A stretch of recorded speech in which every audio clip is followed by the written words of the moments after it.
Hello, welcome. Today I'll be reviewing student work from Ambi, aka Ambar, aka Ambi Cakes. She's working on Batman, a classic Batman, really cool. Looking really good so far. We'll have it up on the screen here in a second.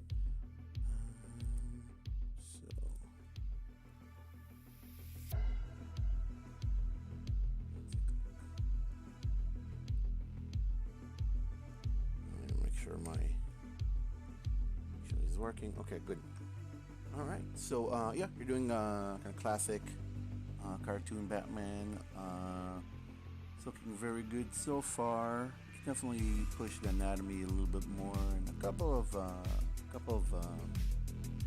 things about the design as well. Actually, before, let's look at your references here from Pure Ref. Original. Okay, so a couple of things that I want you to observe off the bat. Off the bat, I see what I did there. Okay. So they are going overall for anatomy. This is not perfect anatomy, right? This is old school. They rotoscope the outlines and try to indicate some muscles, but they're definitely going for realistic anatomy, right? Naturalistic for sure. A couple of things to notice is the way the cowl is working and where it's connecting. The nose is blue, which I don't know if you've gotten to yet, but it's not there on the references.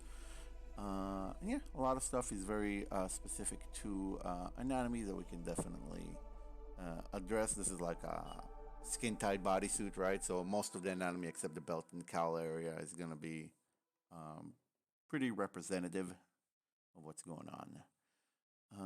What else? What else I want you to notice? I want you to notice the line where the cowl actually goes into the jaw. Okay, it's about halfway through. It doesn't connect way back here. It connects about in the middle, just exposing mostly the chin. It looks like more from the front because it's a wide face, but from an angle you can kind of tell where it's coming in. Okay? Alright, back to the actual artwork. And I'll do a quick review from either side that you sent me, and we'll see what pops out. Okay, we got red. Good. Okay, so like I mentioned, the nose, you might want that part blue, but that's an easy fix. About that cowl and that edge, I'm looking the reference on the other side. So yeah, it looks like for some of them a sharper transition, just kind of coming in a little bit more here, and you get that as it conforms to the jaw, and then kind of breaks in. Probably bringing it in to about here. All right, that's just in terms of the observation of the forms. Yeah, we'll have a face close-up as well, so no worries on that.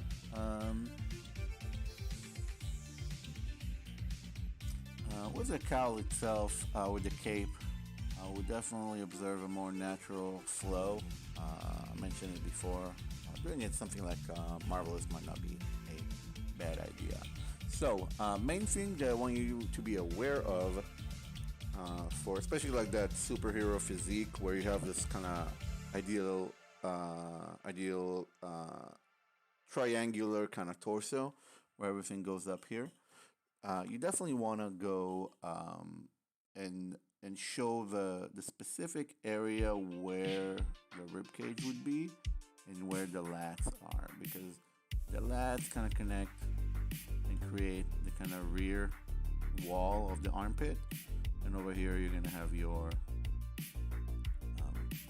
ribs, and then the serratus kind of protecting those ribs and becoming the obliques and all that stuff, right? A little bit about the form and the spine itself. I know this is just an A pose, okay? But you definitely want to sell the heroic aspect of it, right? So chest more puffed out, and just I'm looking for more of this. So if the chest is right here, I like the ribs to kind of come out more and have that kind of bend that way, or arc that way rather than this kind of slumped feel, you know, because even when it's an A pose or a T pose, right, you still want to more or less show some of the character because that's going to be the baseline rig, the baseline pose, right? So the ribs definitely need to come out a little bit more.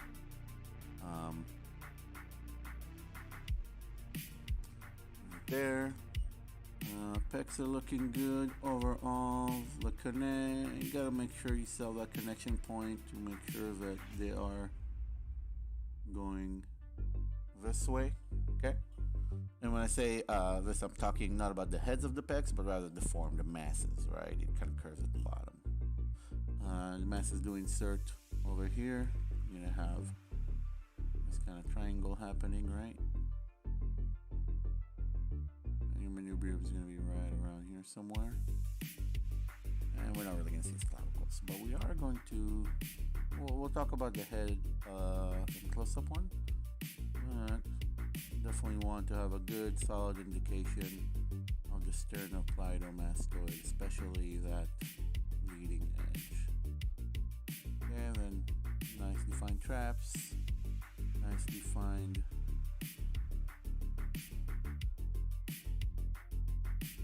deltoids, and then we're gonna have the biceps kind of coming in. Remember the humerus is gonna be having this trajectory, right? So the biceps are going to be coming out from right around here, not super large, and inserting there somewhere, like this. And you're gonna have your brachialis, okay? You're gonna have your triceps. You have that 9 in the tail. Okay. Over here we're gonna, from this angle, we might see the slight bump created by the medial epicondyle of the humerus, which is the funny bone. From the biceps, you're gonna have one of the tendons kind of wrapping around and creating this kind of form that we mentioned in class. Remember, most of the mass in the forearm is going to be above, and we're going to have radiobrachialis form, and a bunch of these good muscles kind of doing their good work.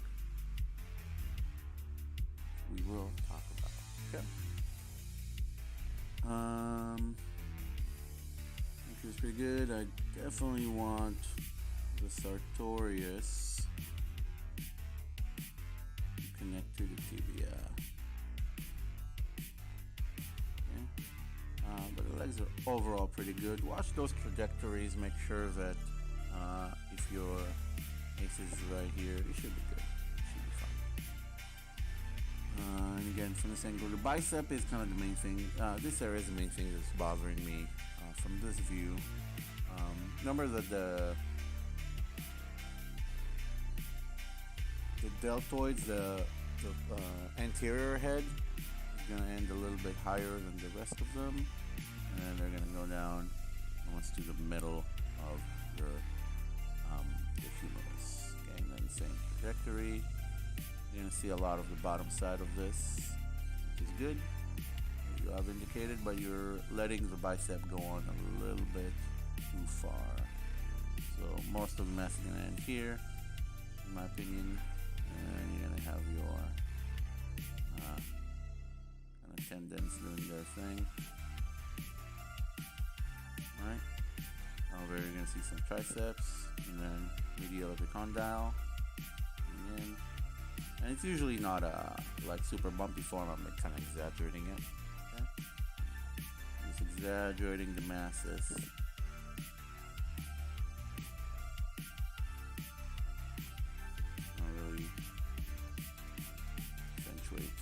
These forms.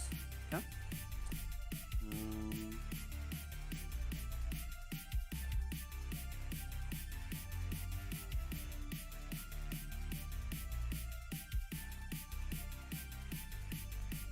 This is gonna be rectus femoris over here. There's the fascia latae. Going over to the greater trochanter and the iliotibial tract over here. Right, and you have your vastus medialis on the middle part, vastus lateralis. Another part going under iliotibial tract. Here we're going to see some of that. Gluteus minimus, right, which is going from the top part of the iliac spine. So yeah, just gonna try to follow this center line, just have it a little bit more puffy. Yeah, kind of dipping in usually after the line of the ribs. And then we're gonna have a little bit of that pudge. Okay. Pelvic floor, and the abs. You know, you can just up to you how much you want to define them. Right, they're not super defined in the reference, but the pillars for them, especially, definitely are. Okay, and then over here on the iliac spine, you're gonna get those external obliques kind of connecting to the top of it. Okay, so that's one. Go ahead and see that view.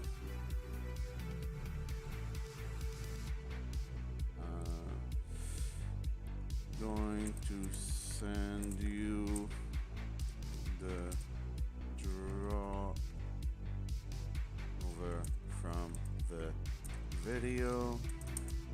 You can hear me type this message in the video. LOL. There's one.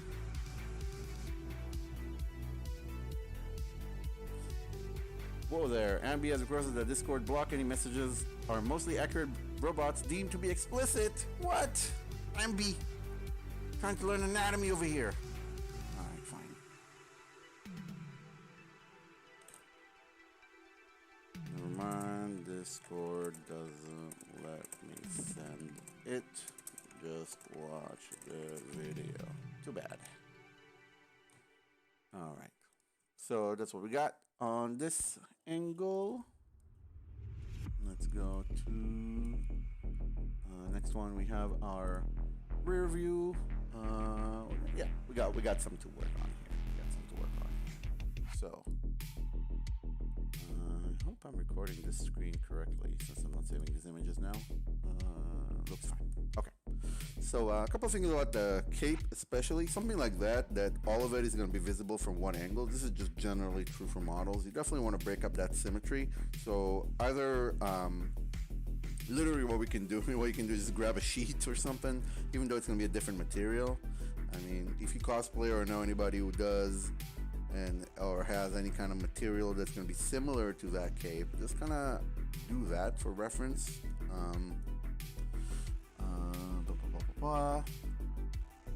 But generally speaking, also you can simulate it in Marvelous Designer, which we will be doing this semester. But generally speaking, when long fabric hangs, unless it's cut in a certain way, it's just going to be a straight trajectory down.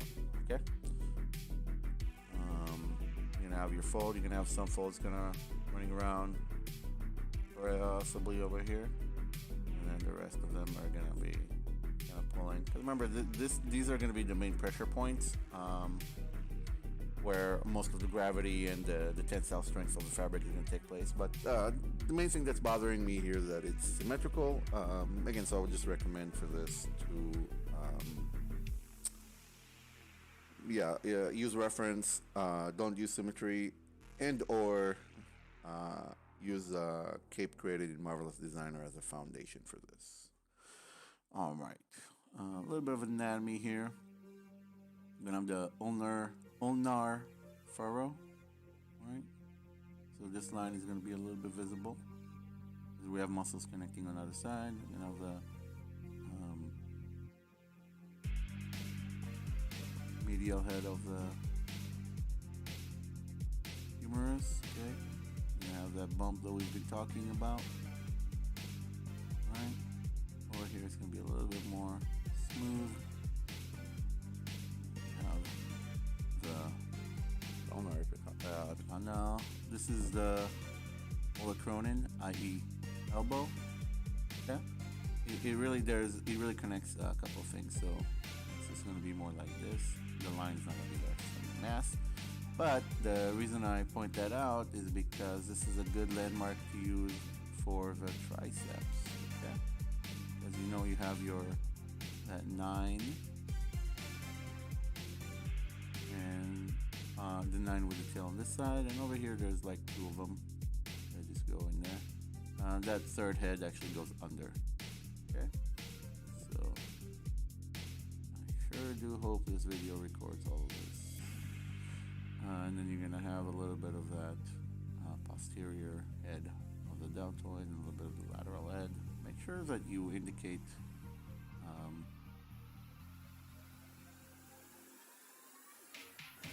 the chromium process. Okay, there's always that dip, and you know, unless you're wearing like, especially for a superhero, right? Unless you're wearing like, I don't know, shoulder pads or something.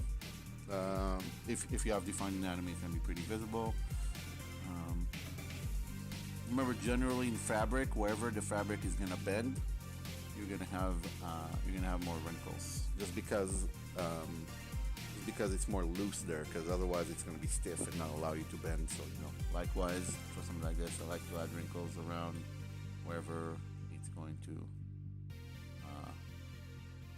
to bend the most, right? Like we just did in class, right? So. Definitely observe the gastrocnemius and the soleus. Into your soul. Into your soul. Soleus, right? That's going to be the one that wraps kind of around and comes in from under the gastrocnemius.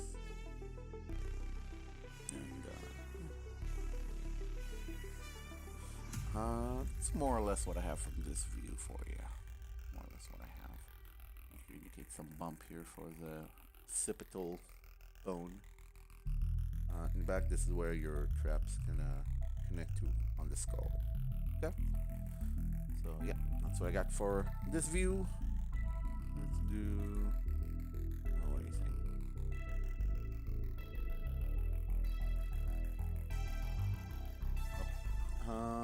Let's do. Yeah, let's just refresh with this front view. Actually, I think I'm live, so let me send you a link. YouTube. Yeah, that way I don't have to edit it later. No.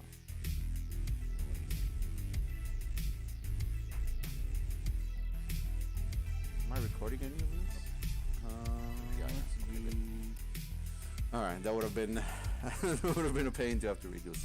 Let me send you a link here.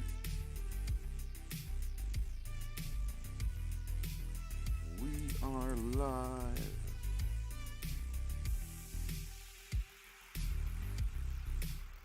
And yeah, if you have it, if you're watching it right now, just kind of watch it from the start later. But yeah. Okay. So that's that view. Let's do from the start later. Alright, so let's grab the next view. I wanted to do that front view on this. There you go. New.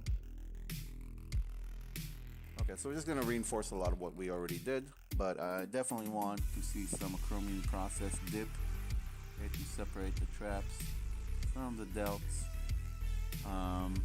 And the way the cape's hanging doesn't feel too natural, but yeah, the cape's gonna be its own thing. Alright, so make sure that you understand where the pecs originate. You're gonna have some roundness for fat down here, but just make sure that they very sharply terminate above the biceps and under the deltoids. Okay? Smaller. And over here, we're going to see some of the triceps, but the lats are going to insert basically some of them. And over here, we're going to serratus and all that stuff we talked about. Definitely check out um, check out where that rib cage is. I would recommend, within coastal cartilage, I would recommend actually doing a skeleton under there for reference.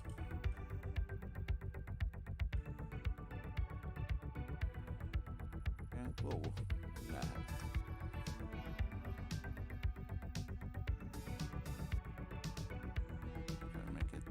Try to make it more straight rather than coming out, right?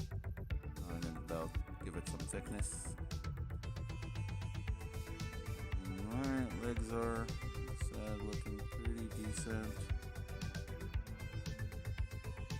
Adductors over here.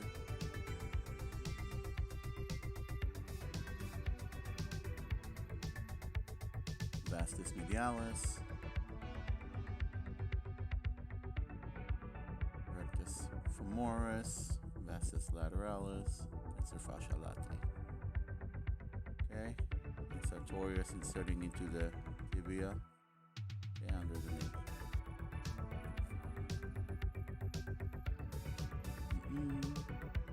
Remember, you indicate on the inner side we see the gastrocnemius kind of terminating a little bit higher, but on the other side we have a bunch of other muscles doing their thing.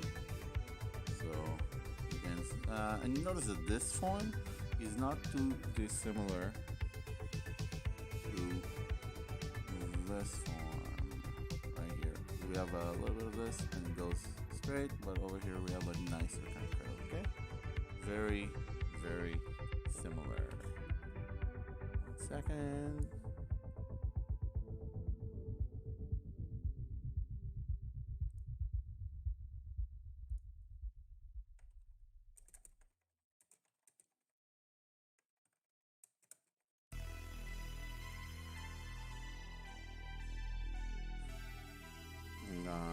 If you all are using a keyboard that is not a 1870s typewriter, then you're doing it wrong. You gotta have a really loud keyboard.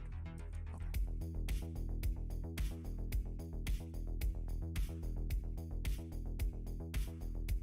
The obliques over here. This line, this trajectory, would really kind of have coming more straight down. And then from behind it have the easiest do their thing and make sure you even this out for the chromium process. Alright, yeah, definitely take a good look at boots. Boots have a very specific shape to them, so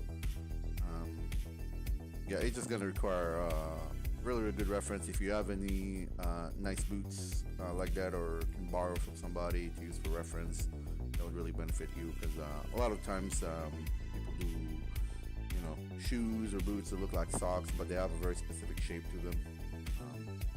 And I know that this is not done. I'm just kind of pointing out that you should pay close attention to that. Okay? And likewise for the hands. Alright. That's good for this view. Carry on along. This is what I was talking about before. So we are doing a superhero here, right? So you want those masses, you want that chest coming out a little bit, okay? You want that spine kind of have a little bit of this curve to it, okay? Then the ribs, everything. Pudge is good, coming in, right? And then good strong stance with the legs.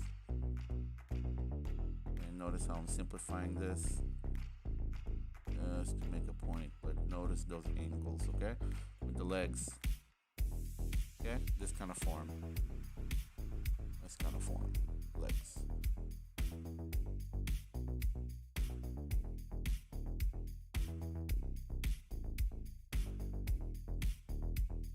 The neck is way too thick from this angle. I would start it somewhere over here, and I would honestly take this ahead and move it back slightly. Make sure, yeah, something like this.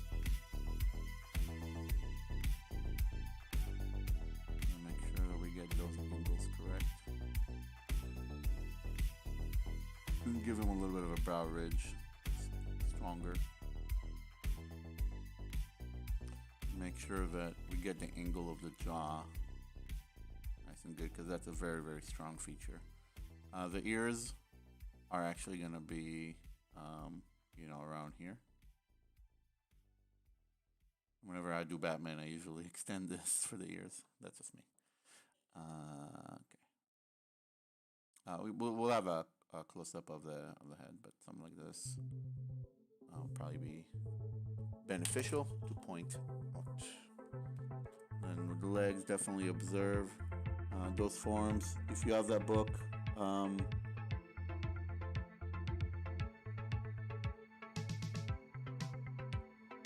what was it? Anatomy for Sculptors.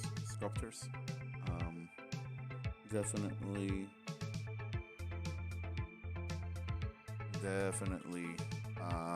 simplify those shapes a lot more to understand the overall curves, right? Because it's not like the leg actually has that angle, right? But I think of that angle when I try to remember the gastrocnemius and the way that it juts out, and then later I can add all that detail.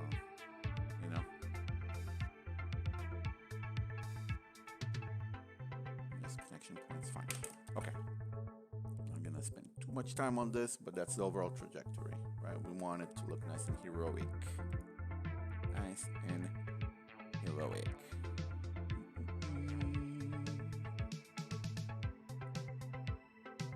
Alright, let's do the head close up, and then we should be good to go. Alright, can't really tell a lot about what's going on in the eye, but let's see here. So, looks overall looking good. You find the filtrum better. It doesn't go into the nostrils, it goes at the bottom of that alar and septal cartilage over here. The bump, remember that the alar folds inwards into the nostril as well. That's fine. You don't need much, but it have some plain break for the nasolabial fold. Again, depending on the youth of your character, it might not need much, but usually you're gonna get that part coming in off of the nasalis, right? But over there, it's covered anyway.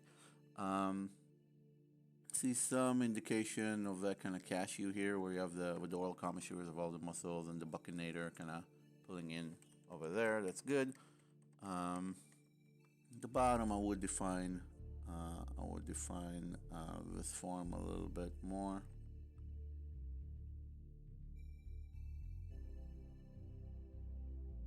And it does have a cleft kind of chin, but there's also all sorts of muscles here.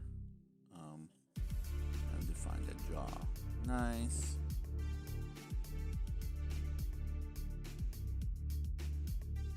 Yeah, I can't tell what's going on with the eyes though.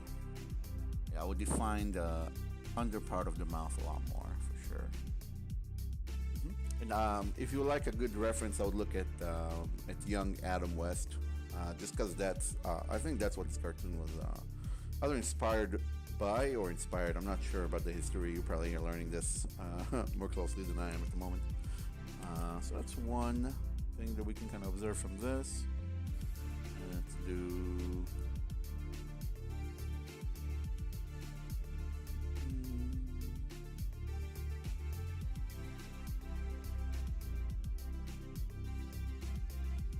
Side view. Okay. So definitely I want nicely defined masseter here. So there, from the lips, I'm looking for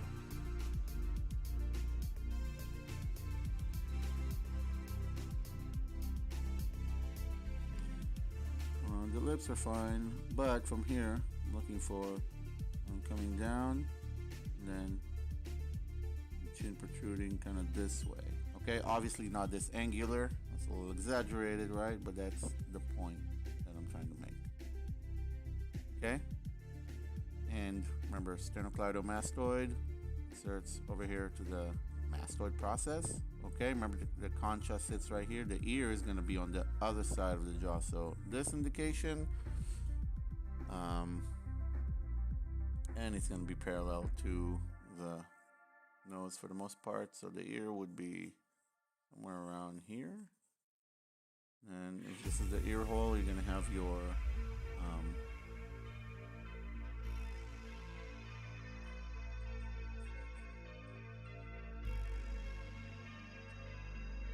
yeah, definitely using a skeleton under this will help a lot. So it's gonna be probably somewhere around here.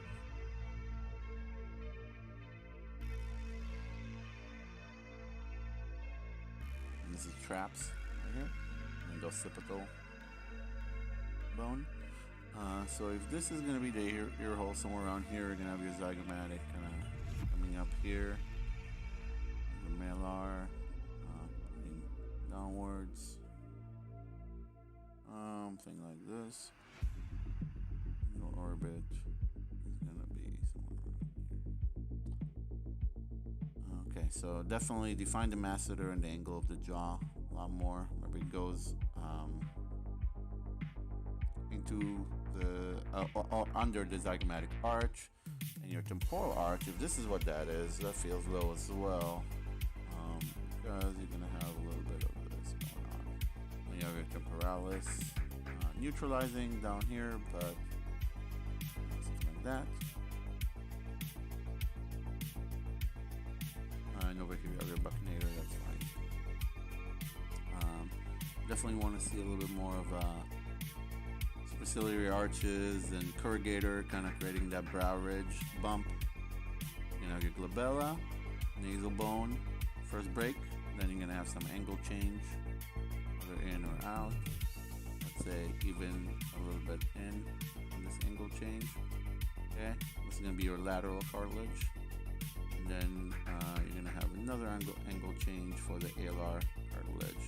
That's going to be folding inward, and then your alar fibrofatty tissue, which is the nostrils. Okay, they're going to have a very clearly defined part, and the alar, remember, it folds in, and over here you get a little bit of that septal cartilage. Okay. Something like that.